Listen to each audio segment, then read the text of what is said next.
and welcome to Doctor Who 50 Years Ago, the show that looks back to the stories that aired in 1973 and looks at the differences between then and now. I'm Ben. I'm Luke. And I'm Nick. And this time we're looking at the 50th anniversary of Carnival of Monsters.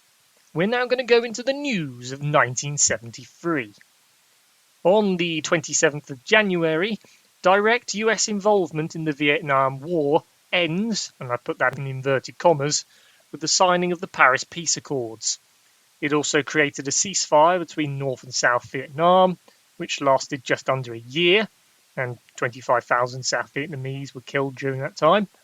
During February, a mine-sweeping operation by the US failed to find any mines that they'd laid in North Vietnam's harbours, and war continued in Laos, despite the US pulling out. So it's both the end and not the end to 10 years of conflict in Asia, which definitely defines the Cold War for this period and puts America's military might well and truly in doubt.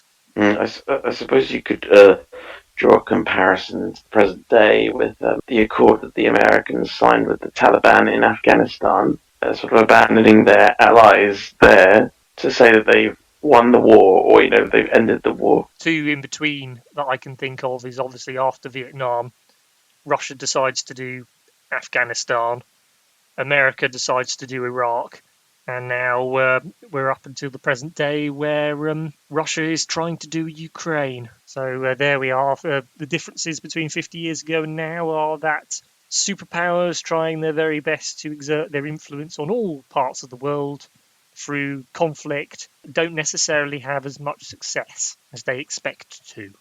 Yeah, this episode is more concerned with domestic affairs. I think perhaps as we've been able to see that the Vietnam War was winding down, it was playing less on the British consciousness. We never really got fully involved. So if it's winding down, why do we need to keep thinking about it? It's very interesting to see how wars drag themselves into the public consciousness and then are replaced by whatever else is considered newsworthy. That is definitely a thing that's happened 50 years ago and now. Moving on, because quite literally I'm moving it out of our media consciousness to look at different bits of news. From the beginning of February, new laws are debated as being unacceptable strange on British society, quote. People from East Africa are essentially being told not to come to Britain.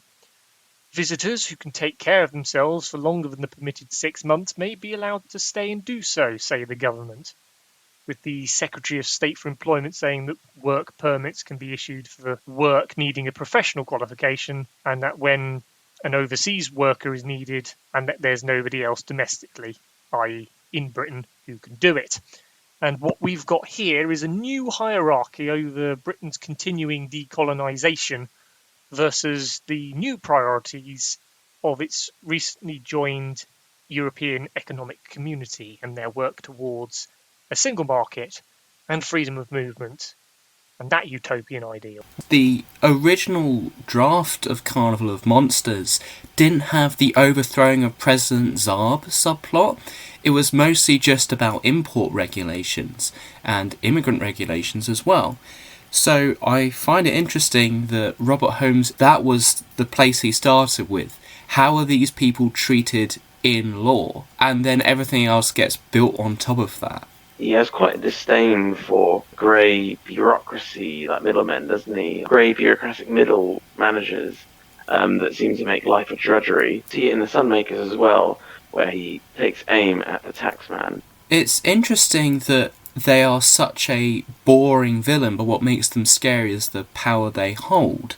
So the fact that he's more attacking the systems than the people, it's very interesting that you look at the way that Louis Marks would write stories in comparison to that, where everyone's just constantly caught up in the gears of the system that they're forced into as well. To see two fairly different writers, Robert Holmes and Louis Marks, kind of attacking the societies for the same thing, shows that this must be somewhat on people's minds at the time period. It's very interesting to see it from Robert Holmes, ex-policeman, who would therefore be a studier, or at the very least an understander of the law. By extension, he then becomes an applier of said law. Maybe became disillusioned by applying it so directly, and from that comes his protest through writing of people who follow the letter of the law, quite literally. Well, yeah, I was thinking, probably having worked as a police officer, he would know what it's like to work within a flawed system. It's like just doing your job. That probably gives him a bit of an insight into the villains that he's made. You could almost call it the mechanization of it as well, because if you literally are just doing your job, being a cog in a machine, then why isn't the machine doing it, and by extension causing a lot of redundant human workforce?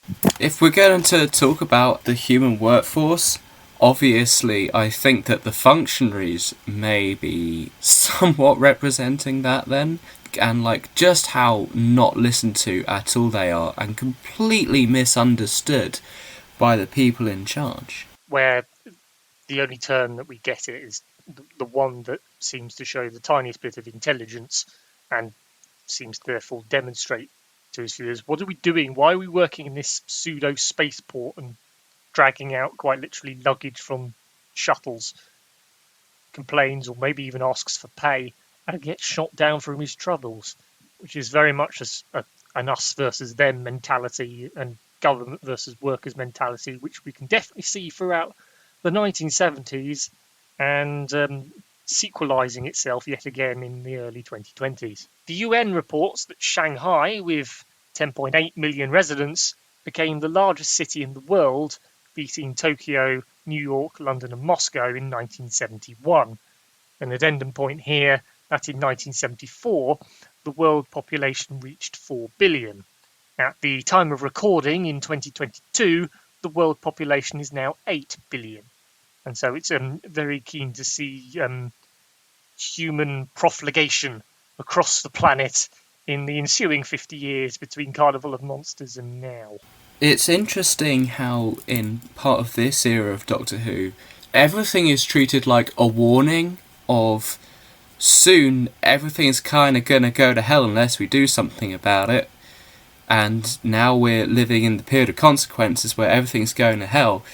And we are still kind of seeing things being treated as we are warning you. I mean, I don't get too much of a sense of urgency from a lot of media being made nowadays.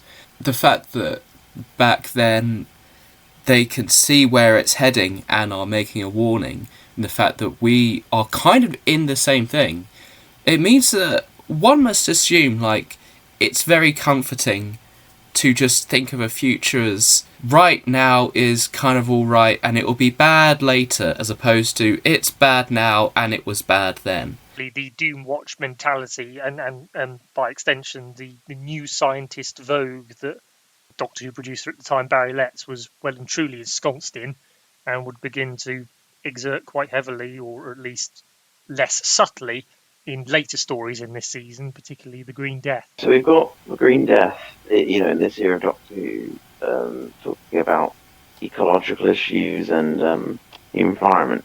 And then, as you say, we're still in that phase of, well, if we carry on doing bad things, things will go wrong with the planet. Like, in terms of just recently we had Orphan 55, where literally the show turns to the audience and kind of goes, if you keep burning fossil fuels, bad things happen, okay? Yeah, the words regarding the problem and the disasters, if no action is taken, are easily broadcastable and listenable, whereas the actual doing, the actual actions, the solutions, and the talking about those and the agreeing of, and then the implementation of, are less broadcastable and obtainable, both 50 years ago and now, I would say. That was the news. And now we're going to look into the themes seen in Carnival of Monsters. The first one being Britishness, of which we have 3 subcategories: bureaucracy, isolation, and rebellion. I find it very telling that the whole scene set on the planet of the Dull Officials is in this airport lounge, which basically puts in the mind's eye of people who have been jetting out in the late 60s and early 70s just how awful it is to go into the arrival section of an airport and the bureaucracy surrounding passports and entry. with the largest point being entry and exit into Australia with all their various environmental concerns about what you can and can't take into the country. This is very much recognised as the entertainers try to bring in their miniscope. I suppose if you're thinking about the airport experience in the 60s and 70s, I wonder if, as tourism starts to boom a bit more around this time and people are starting to go to foreign countries a lot more, how that experience of direct foreign bureaucracy would be present in the British consciousness. The Times was looking into people who were able to just go from country to country without a passport. Some people were able to just sort of slip through the cracks as some of the bureaucracy. I think it was somebody tried to get from France to England from the Times and was able to do so without a passport by just sort of asking nicely and showing a driver's license. So you would be both aware of the bureaucracy and very aware of the failings surrounding that bureaucracy. Again, I'm going to link it back to what we were discussing in the news there about Robert Holmes being against the way the law is so stringently applied, or at least seeming to voice his opposition in Carnival of Monsters to this. On occasions, the letter of the law falls down completely, which only leads to a reactionary response by those in charge of the bureaucracy to tighten it up, unless they think of some utopianist ideal like freedom of movement across European countries. The difference between the grey bureaucrats and the people on board the ship, the representation of Britishness seems so different. On the ship we have Major Daly. He uses that Tommy gun, just the thing, and he's always trying to have a brandy, and he is the representation of what I'm calling the just getting on with it British man. There's this sort of fantastical larger-than-life air to him. When Claire says, "I'll bet half your stories about the East are just romances," there is this fantastical idea of him, and I would argue that they're kind of portrayed in a sympathetic way. Especially Claire, who sort of seems to realise what's up as it goes on. If we compare that to the grey bureaucrats, who are very obviously more about the modern version of the British state, then we see them just being so boring. They can't handle the power that they are wielding.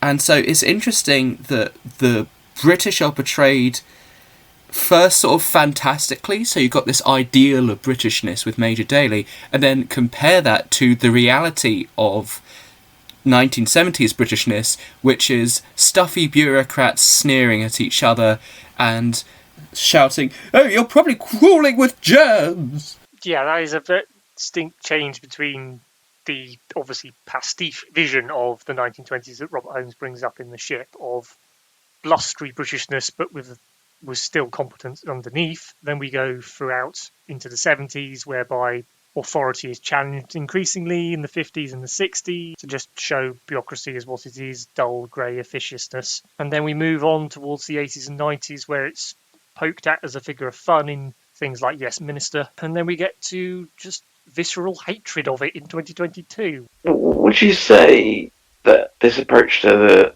1920s is this rose glasses like from him, or is this more of he's just using it as a nice little backdrop for the story?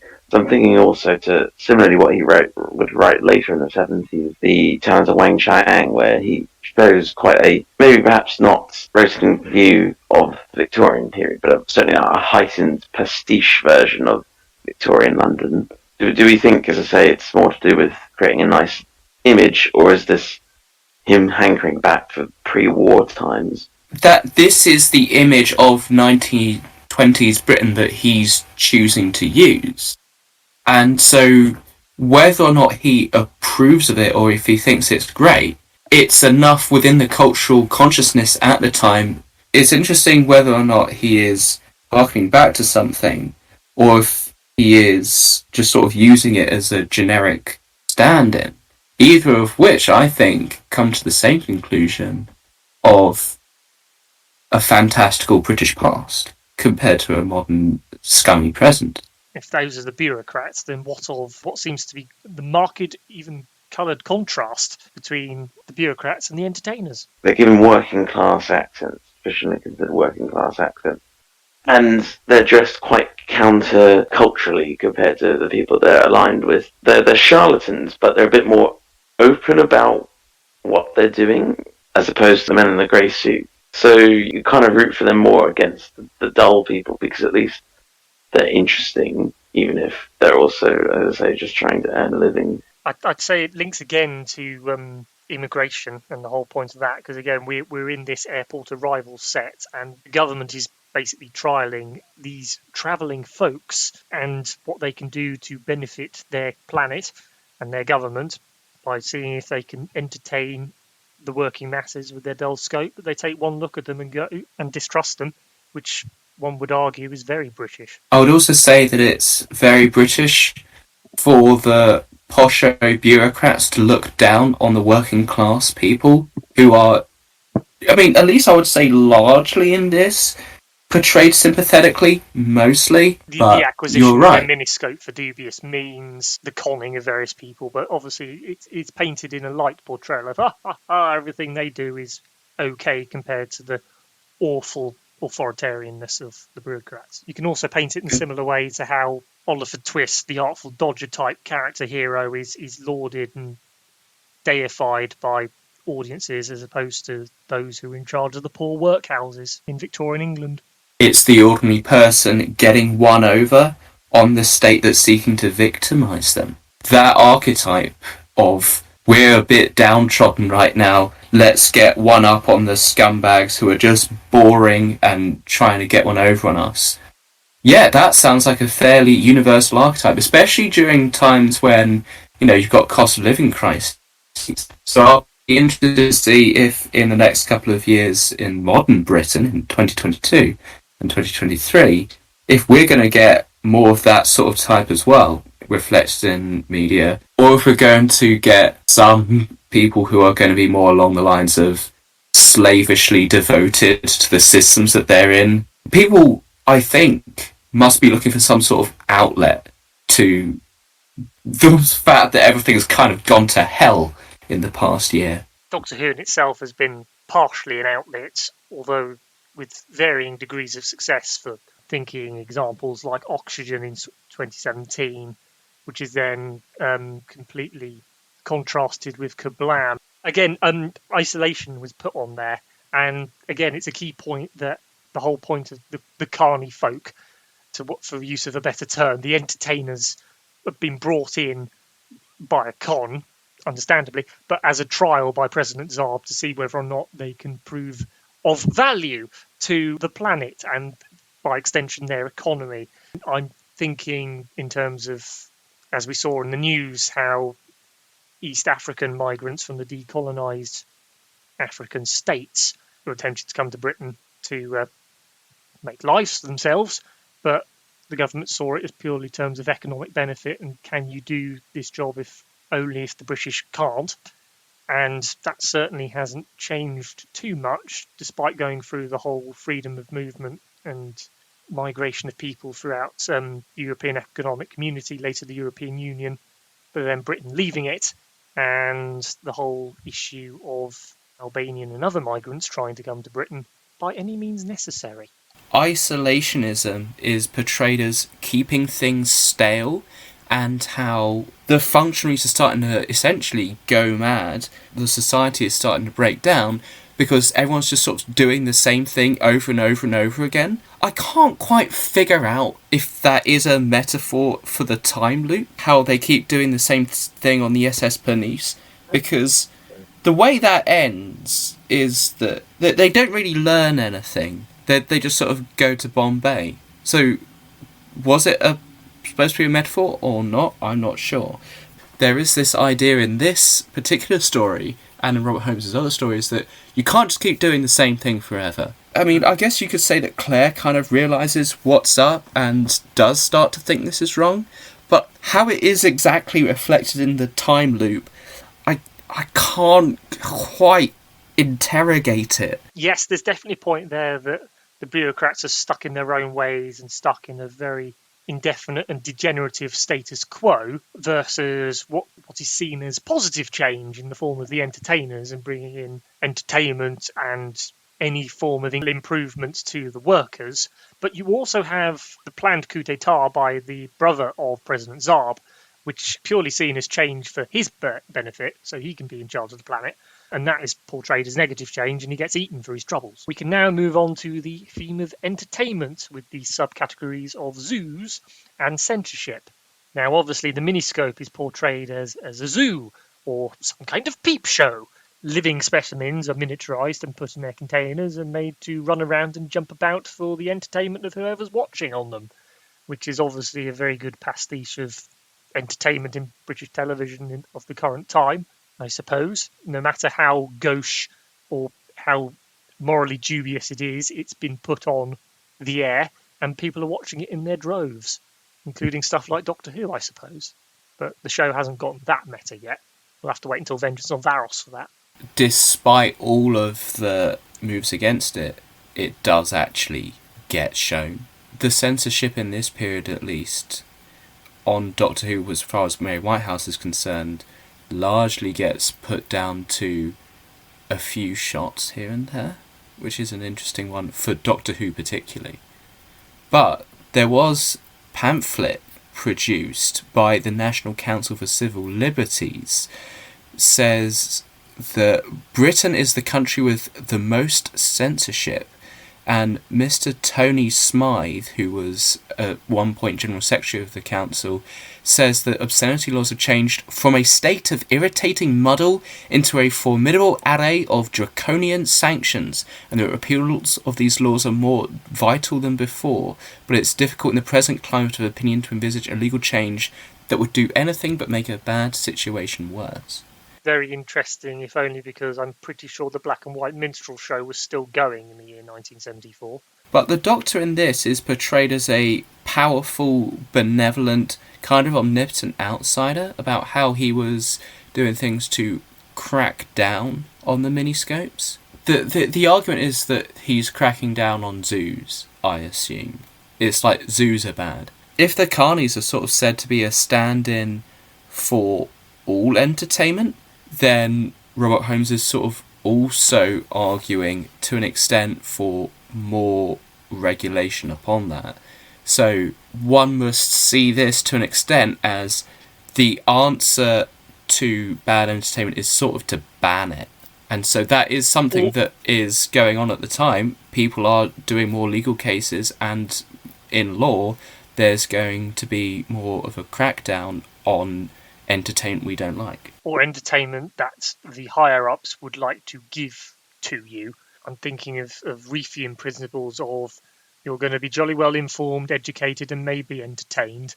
And do what you want so long as it's within the bounds that we allow it. We're going to succeed in our mission to explain, as it were, except that mission is only accomplished in the George W. Bush terms, and instead you get entertainment for the lowest common denominator come in with newspapers like The Sun and the News of the World, as owned by Rupert Murdoch in the 70s, and then that slowly drifts into mainstream media with satellite television in the 80s and 90s and creates society as we see it today. That's the 50-year view of how entertainment, evolves or devolves. And it feels even more relevant nowadays, like things like I'm a Celebrity and just dreadful reality TV shows where we're essentially putting human beings as watching them, like gawking at them as though we're at a zoo on our respective miniscopes at home. Yeah, the criticism he's making here of the entertainment industry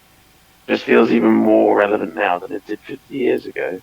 But perhaps Robert Holmes could kind of see the writing was on the wall where things were going. I find the idea of human beings on the miniscopes kind of interesting, because there's that one bit where Vorg turns up the aggression meter, and then it becomes more interesting. Then you get running around, but he can't have it on for too long because otherwise they all start to kill each other. In the context of reality television, where they are going to keep trying to pushing them to do more interesting things, and that will typically come in the form of pitting them against each other, apart from on the Great British Bake Off. I kind of like the idea that Vorg is like, well, I can't have it on for too long because otherwise they'll rip each other's heads off. The third theme, which is immigration with the subcategory of dehumanisation. So there we've talked about the humans in the miniscope not being treated as such, as rather as animals, and now we're just going to look at things like them being treated as subhuman and being played about by Vorg, just as the dull officials on their planet play about with the airport workers and dehumanise them. My favourite part of this episode is when the Doctor greets the chickens as though they're their own life form, and it is sort of treated like a joke.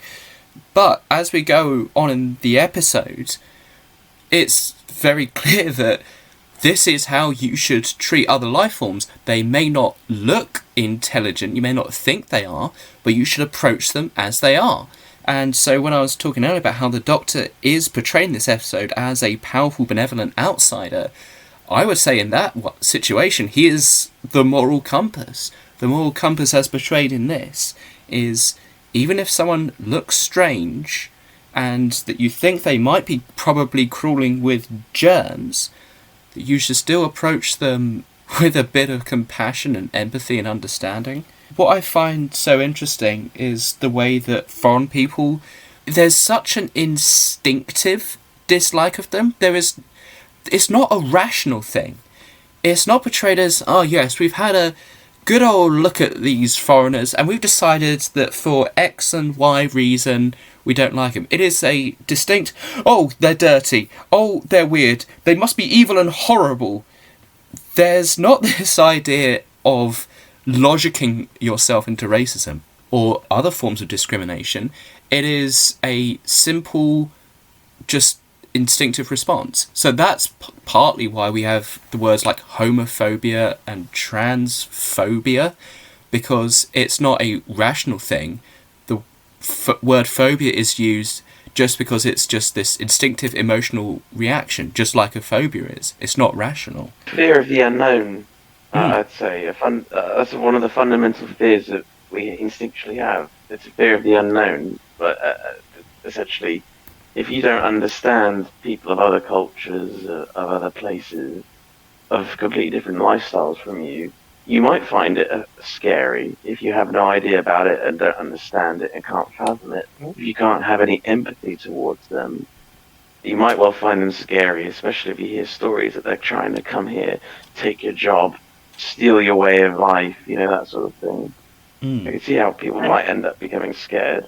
Yeah, depending on how the media outlets portray it, it does, regrettably, that form of showing the change curve to people does, in some cases, trigger the flight or fight response, with an unfortunate tendency towards the latter, because ultimately Homo sapiens evolved from Neanderthals with their aggressive tendencies. But I think with respect to this being made in the 1970s, it's quite good to be aware to really illustrate the point of the racism, or at least the xenophobia, in the immigration debate ongoing, is to show.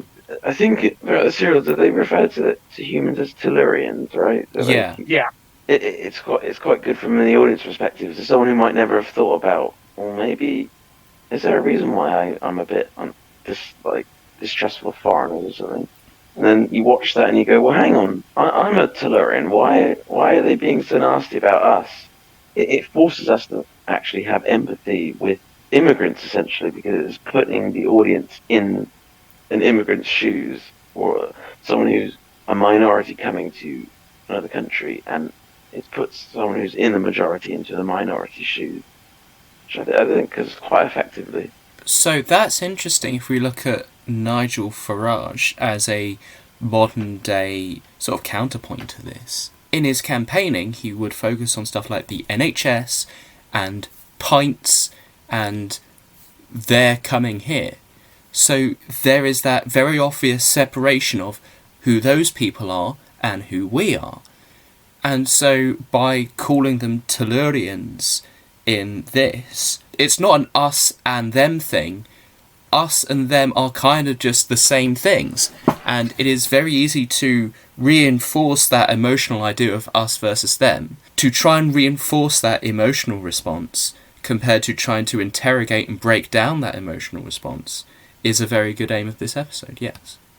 And so that's us looking at the three themes we've identified of Britishness, entertainment and immigration in Carnival of Monsters.